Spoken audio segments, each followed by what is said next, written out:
waan inni sila jedhe sana inni immoo detail keessa lixee attamitti ilaalchi kun developii akka inni godhe attamitti akka inni hojiirra oolaa ture nu ibsee baay'ee galatoomin Jamaaliin really eloquent akkasi anni developii godhee garuu haaraa miti inni jedhe sun dhugaadha. Yani amma nee kan irratti insist gochuu barbaade maaliifi Jawaar rakkoo guddaa godhee haninni qabsoo kana keessatti fudhate OPDO yookiin Itoophiyaa tun taane OLFin rakkoonsaa inni guddaa OLF. OLF a part of a solution jedhee fudhatee hin beeku. It is a part the maker of the problem jedheeti haninni fudhateeru. Na yaada gaafa Atlanta conference'itti godhame sana leadership convention maaloo jedhame yeroo sana overtake gochuudhaaf ture waan hundumaa harka isaaniitti maaliif populaari ta'a gaafa dhufaniifi gaafa sana Junaddeen Saaddoo kabajaa waamamee achi keessa jira taa'aa ture. Warri qabsaa'ota ta'an excluded ta'anii tu jiranii jechuudha. Gaafa sana declare kan ta'uuf ture silaa the withering away of OLF. OLF akkan baqee badu akkas ta'e ture. Garuu dura dabarsamee waan tokko waan beekamee fi waan sun milkaa'in hafee jechaadha. Biyyattis galee waan inni hojjechaa ture hunduma isaa hiiksisuu kana balaaleffachuu kana hunduma isaa ilaaltu akkasidha. Maaliif kana godha mucaan kun Oromoof hin dhurkusatu Oromoof hin dhimmu isa jedhamu firaadhu ani Oromoof dhimmuu dhiisuu irraa miti waan akkasii developii inni godhu waan itti fakkaate ta'eetidha. Jechaan kun isa kanatu salphataa jedheeti. Danqaa gufuu satti ta'e immoo ofirraa balleessuu waan satti jiruu fi dirqamee OLF irratti sana oofuusaaf qabaa jechaadha. Hundumtuu jaarmaan hundumtuu dadhabbii mataasaa qabaa yeroo sanatti jaarmaan kun yeroo hunda rakkoo ani inni uumu malee rakkoodha produsii godha malee solutionii tokko hin fidu kanaafuu qabsoo Oromoo irraati utuu itti deeme nuti immoo oofuu dandeenya akkasitti jedhee waayyaa. Isa kanaaf meeshaa hundumaa dhimma itti ba'eera. Regionalism dhimma itti ba'eera. Amantaa dhimma itti ba'eera. Amantaa keessaa hin ba'in malee. Kanarraa kan ka'e booda waan adda bilisummaa Oromoo ofiisaa ijaaree ofiisaa guddisee achiin geessiseerre harkarraa butatee ittiin deebi'ee adda bilisummaa Oromoo rukutuu danda'eera. Jechaan qeerroo jechaa qeerroon sana keessa lixeen dubbadhu qeerroo amma kanaan dura anis keessa qoodan qabaa jedheeti dubbachaa ture. Eengadda hoo dubbatu garuu qeerroo anatu uumee jedhee dubbachaa ture. Harkaa dhibbatti anatu uumee guddisee achiin geessisee jedhee dubbachaa ture. Na ani isa kanatu na rakkisa malee akka ilaalchaatti ilaalchi inni qabu ilaalcha amma ta'e tokko Oromoo keessatti representii kan godhudha. In fact the intellectual group representii kan gochuu danda'udha ilaalchi isaa. Maaliif elitistiidha. Rakkoon Oromoo karaa elitiidha hiikamuu danda'a. Representationin elitii jira taanaan rakkoon Oromoo ni hiikama kan jedhee amanu. Inni mirga ofii murteeffannaa inni jedhamu sunis Itoophiyaa sana of keessaa inuma qaba bare. Hin qaba. Akka optionii tokkotti qaba. Garuu kan murteessu isa sana uummatadha malee elitii miti kan jedhu sana. Proceduriin suni baay'ee decisive kan ta'e, baay'ee barbaachisaa kan ta'edha. Jechaan eenyutu murteessa inni jedhu sun. Maaliif weenni utuu bilisoomnee bilisoomuu hin dandeenyu ta'a akkuma Eertiraa. Eertiraan bilisoomteetti garuu bilisummaan qabdu, dimokiraasiin qabdu. Maaliif uummata miti kan murteesse. Paartiitu murteesse. Dhaaba tokkotu murteesse. Adda bilisummaa Oromoo haa ta'u, Kafaa haa ta'u, hundumaa isatu murteessa taanaan gaarantii qabu bilisummaan uummataa booru. Kanaafuu principle self-determination inni jedhamu suni principle dimokiraasii duukaa wal qabatee principle French Revolution duukaa dhalate kan nam tokkos kan uummataa seechaadha. Kafaa'oon isa kanan fudhatu. Kafaa unutu murteessa. Maaliif unutu beekaa? Unutu murteessa kan jedhu irraa ka'a. Kafaa'oo isaa ta'u, ODF isaa ta'u, warri kanaan dura Oromoof kanatu barbaachisa warri jedhanii murteessan uummataaf bakka hin qaban, kabajaa hin qaban. Rakkoo uummataa kana rakkoo representation polyethnic jedhan. rakkoo representation godhaniiti fudhatu. Malee rakkoo aadaasaa, rakkoo afaansaa, rakkoo seenaasaa, rakkoo institutioniisaa godhanii hin fudhatan. Kuni rakkoo silxaanaa warra barbaadu warra eliitiitii jedhaniiti fudhatu. Kanaaf waan reductionistidha positionin isaanii. Kana jechuu barbaada achirratti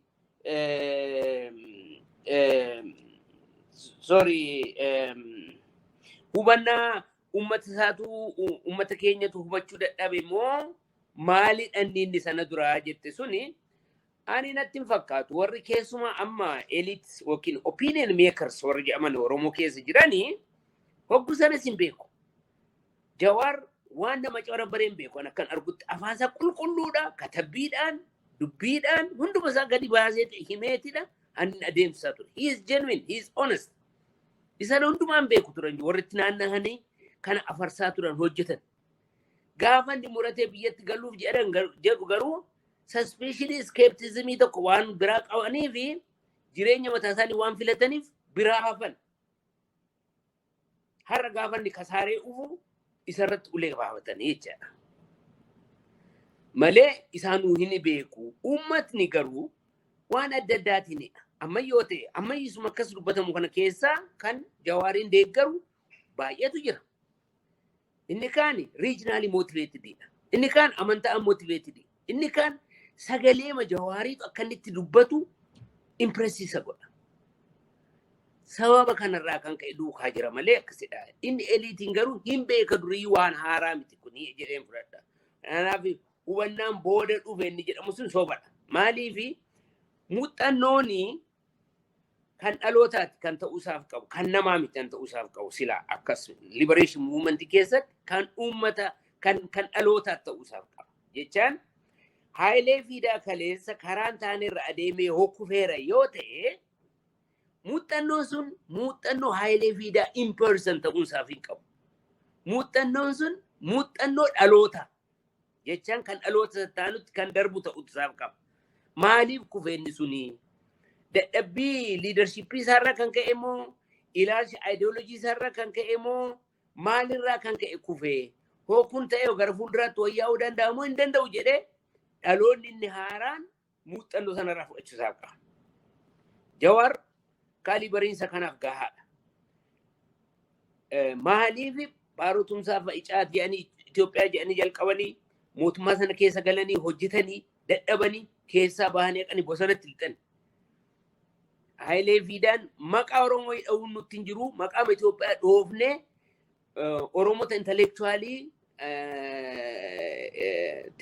teknokraatii jechaadha. Politikaa biirokraasii Itoophiyaa keessatti edda uummanne booda isa kaanitti ce'uu dandeenya malee amma haala jirru kanaatiin qabsoo adeemsisuun suusaayidiidha. Uummata bakka tokko nu geessisuu hin danda'u jedhee kana filatee me'eessooniin dhaabee የብሔረሰቦች ጥያቄ ሰጀው ሰነለ አማ ኢሃባን ካስቴ ዱበቱ ሰነለ ካሴን ዱበቱ ትረ ማሊፍ አከስተየቱ ጅሩ ኢን ኩፋቲንሳን ዱቲሳ ገሩ ዱ ፎኪሳ ትረ አከናማቲስ አከጃርማቲስ ኩን ኢፈተየቱ ጅሩ ጀዋር ጀልቀዋ ያመዱማቲ ሄሮንኮ አይሌ ቪዳ ዳጀት ባዮግራፊ ሳቀን ከተቡ በርባዳ ጀሬ አዋጄ ሂመቻ ትረ Ammallee sanatti fakkaata autobiography tokko katabeera inni jedhee dubbatu man hidhatti.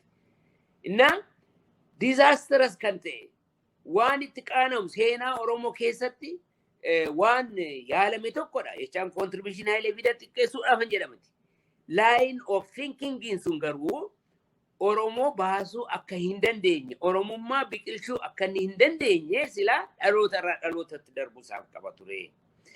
Inni amma booda dhufee Opiidiyos haa ta'uu adda bilisummaa Oromoos haa ta'u, Ofeekoonis haa ta'u, jaarmoliin adda addaa dhalatan kun maaliif ol bahanii deebanii dhaamu? Maaliif bakka gahuu dadhabanii? Isa jedhu san silaa muuxannoo kana, experience kana dhalootatti inni darbuusaaf qabu.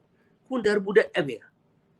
Innaa isa kana na dhiba yeroo hundaa Jawaar keessatti jecha. Akkasumas jedhu garuu ilaalchi inni gaggeessu qabsoo Oromoo keessatti ilaalchi baay'ee barbaachisaa tokko jedhee fudhadhan. Jecha ilaalchicha balaaleffadhu. haajiraatu maaliif entertainii godhamutu isaaf qaba ilaalchi kunis inni kaanuu inni itti guddachuu fudhatamas argachuu danda'u isa kana duuka kontraastii yoo godhamedha. Karaa fi amma ta'e Oromoo ripirezentii waan godhuufi jechuu kooti. Isa kanarratti haasa'uun waa tokko. Jawaar har'a kana godhee jedhanii kana balaaleffachuun garuu waan biraati. Kun waan karaarraa waan sirrii natti hin fakkaatu. Oromoo hiruu indagana riijiniitti akka inni deebinu amantaatti akka inni deebinu gara kanaatti akka inni deemnu ol dhiibuu atadha. Kanaaf ani feerii miti nani jedhe isa kanadha.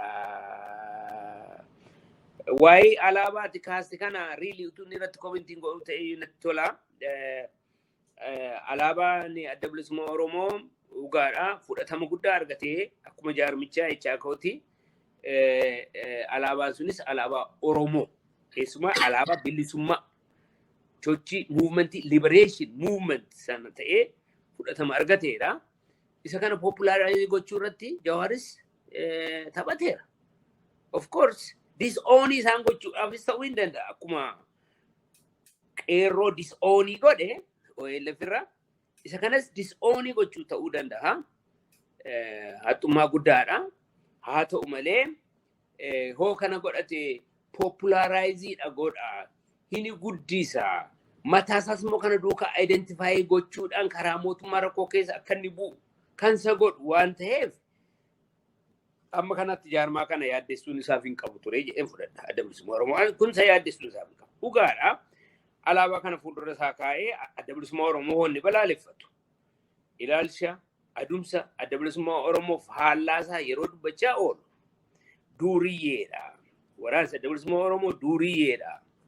Waraansa adda bilisummaa Oromoo romantisaayizii gochuun sinitti hin jiru. Waan bareechuudhaaf yaaltan barbaachisaa miti. Bareedaa miti fokkisaadha. Jedhee akkasitti hoonni uummata kanatti dubbatu alaabaa sanaaf jala go'e waan ol diduufi isa kanarratti karaa biraa komentii gochuun barbaachisaa ta'uu danda'a. Garuu not in this way. Akkama godhame kanatti ta'uun isaaf hin qabu ture jedheen fudhadha. Isaan keessattis dhumuu danda'a jaarmolii sana keessattis maaliifi sensitivity uummata Oromoo jeeqamaa jiru kana hiramu kana ungulaalamaa jira uummanni Oromoo tasgabbii godhatee ititee dhaabbii ilaalchaa hin sochoofne tokko faana bu'ee hin jiru. Keessumaa dhaloonni ammaa kun nama biyya diidaatti yaa'ee jiru kun bishin isaa baay'ee guddaa waan hin taaneef waan asiif asiin kabalamaa propagaandaa asiif asiin rukutamaa ooluu fi easily disability keessa conflict keessa kanaan galuu waan danda'uuf isa kana managementiin isaa silaa just for the sake of management akkasitti tumbaane ta'e na gammachiisaa jedheen fudhadhaa malee fundamentally akkuma Jawaar Jamaal nuu himaa turettu gaadii dusa tokko jala adeemeeti isuma sana balleessuudhaaf hojjechaa ture mucaan kun ammas kana hojjechaa jira. Kanaaf isa kanarratti namni dammaquun isaa gadhee miti inni jedhe sirrii mala jedheen fudhadha. Waan ofee koo gabaabaan dubbachuun barbaada maaliif Jamaal akka baay'ee isaa dubbachuun fedha. Waa'ee ofee koo utuu eenyu jaarsin isaan dura eenyu maqaan isaanii Bulchaa Dammaqsaa fi Jamaa eenyu Mararaan jaarmaa adda addaa lama ta'anii yeroo jiran sanatti Bulchaa Dammaqsaanii maali maansin falmitanii maaliidhaaf yogguu jedhan afaan Oromoo fi jedhu turan. Afaan Oromoo afaan Itoophiyaa akka ta'uun barbaada. Kanumadha. Kun goolii kooti. Kun ta'ennaan hundumtuu hin ta'aa jedhan. Mararaan yeroo sana biyya diidaas dhufaa ture. Anaaf immoo hiriyaa kooti yoo ol beekna. Hiriyaa kollee ta'uu baate. Maali ati kanatti bira ga'uu barbaaddu suni? Oromoof maal fiduu barbaadda? Amma fakkeenyaaf waa'ee afaanii Bulchaa Dammaqsaan jedhan sana isallee maaliif hin jettu? Shaggar kan Oromoodha maaliif hin jettu? Kun maali hin jettu een? Kanumaan jedhu jedha ture. Afaan jedhee hin dubbadhu jedha ture. Maali are? Bakka Oromoo ripirezentii goona nuti jedha. Walga'ii yeroo inni waammatu community Oromoo gaaf tokkitti bakka tokkotti waamee hin beeku. community Ethiopia waama achi Oromotu keessa lixee achitti challenge isa godha. Yeroo warra Amaaraa achitti Oromoo sana irratti kaanii inni isaan duukaa dhaabbatee Oromoo sana waraana ture. Anarra ga'eera kun biyya Jarmanitti. Jechuun maaliidha? Gangalatee gaafa jaarmaan kun walitti baqee warra Amaaraas Itoophiyaaf dhaabbatta taanaani maanu maqaa Oromoo waan ijaaru maal si barbaachisaa jedhanii cinqii meeqatti uuman jennaanidha. Dhiibamee dhufee isa dhaabbii ofeekoo amma qabu kana bira gahe malee qaamaatii hin qabu ture. Jalqabarraa jalqabee jedheen fudhadha. Kanaaf OBS'dha. Ofeekoon gaaffii Oromoo gaaffii eliitii godhee fudhata jechaan Oromoo representii kan go eliitiin jaarmaan tokko yoo jiraate inni kaan isa kan isaa yoo qabaate power constellation irratti qooda fudhachuu hin dandeenya. Amma qooda sana akka lakkoofsa keenyaa fudhannetti rakkoon Oromoo hin hiikama jechaadha jedhe elitist ta'e. Rakkoo Oromoo akkasitti define godhe rakkoo Oromoo akkasitti hiikuudhaaf kan qophaa'edha. Kun maa dhalate jechuu hin dandeenyu. In reality, elitiidhaan waan baay'ee sochoosu addunyaa kana keessatti elitiidhaan waan baay'ee kan murteessu. Kanaaf isaan kunis akkasitti ilaalaniiru. Garuu nuti immoo hankeenya problemiin keenya xinnoo dimensioniinsa addadha. Hidda fageeffatee institutionii keessa waan jirudha. Institutioniin Itoophiyaatu hin diigamiin Oromoon bilisoomuu hin danda'u. Lubbuun keenya, jireenyi keenya, bilisummaan keenya, institutionii keenya gad dhaabuu irratti hundaa'a. Institutioniin kun isa jiru sana keessatti frameworkii duraa sana keessatti kan dhaabbatu ta'uu hin danda'u walii hin fudhatu. Kanaafuu elitiidhaan rakkoon Oromoo hin hiikamu. Kanaaf procedural justice ni jedhamu jechaan hankeenya rakkoon keenya biyya uumuudha. Itoophiyaa akka haaraatti uumuudha. Utuma biyya oliin jiraanna jennellee malee biyya oliin uumuu jechaan uumamuu ishee keessatti qooda fudhachuu danda'utu nutti jira. Kontraata keessa galuudhaaf amma Jawaar kana eengadda dubbata. Kontraata haaraa barbaannaa jedha. Kontraata haaraa barbaaduudhaaf eejentii eenyuudhaan kontraata kan keessatti galu. Isa jedhu sana dura murteessu namatti jira. Eejentiin kun akka Oromootti hootaa dura Oromoon bilisoomuusaaf qaba jecha. Dura Oromoon bilisoomeet akka eejentiitti kontraata sana keessa gala. Itoophiyaan jiraachisee hin jiraannee isheera fedhii uummata Oromoo ta'utu isatti jira jecha. Fedhii uummata Amaaraa, uummata Walaayittaa ta'utu isatti jira. Kanaaf እኛ የኢትዮጵያ ህዝቦች ብሔረሰቦች እንጀውሱን ጀችሱን it is very important kanjeru isanamo fudhadhu edha maaliif akkuma mijiru kanatti mano elitiin achi keessatti represented ta'ennan hingahaa jedha mootummaan Itoophiyaa itti fufuusaaf qabaa jedha attamitti social contractiin ta'uu danda'alle isa kana kan hubatan natti hin fakkaatu jechaan koo kanarratti yoo adda addaatu jira sana keessa hillixu inni kun elitisti ture of ekon yookiin immoo kaafaa federaaliin kun elitisti from the very beginning akkasuma ta'ee adda bilisummaa Oromoo duukaa faallaa waan ta'uuf hin qabu maaliif adda bilisummaa Oromoo silaa it is as a stage of synthesis jechaan isa akka dhaabbii akka kaafaa yookaan hammachuu of keessatti hammachuu kan danda'udha jechaan a part of it self determination ni jedhamu sun it is kan hunduma synthesize kan hunduma hammachuu danda'a jecha isa kan dhaabbii kaafaa yookaan hammachuu danda'a jecha kanaafu it is not parallel ta'ee kan contradict isa tokko miti kanaafu unnecessary antagonism uumuun barbaachisaa miti jedhamee amma tasgabbiif hariiroon gaarii kaafaa of adda bilisummaa Oromoo sana gaanan socho'e jedhee biyya jiru kan duukaa uumamuunsaa baay'ee gaarii ture. Isa kana garuu amma karaa Minaas Jawaarraa kan ka'e keessumaa anaalojii inni atoobisii oofamuu hallayyaarra bu'ee jiru kana shoofeericha irraan buusiin galgashuun nutti jiraa jedhee dubbate sun uummanni Oromoo gidiraa akkasiisarra gahuu utuu dhumaa jiru waa'in Minilik waa'in Haayile Sillaasee isa amaariqaata yaadee hin beekne deebisee nurratti gonfachiisee akkasitti haala socho'uu jiru. Innuu waggaa meeqaaf mana hidhaa keessatti badii tokko tun balleessin akkas gidiraa arge kana.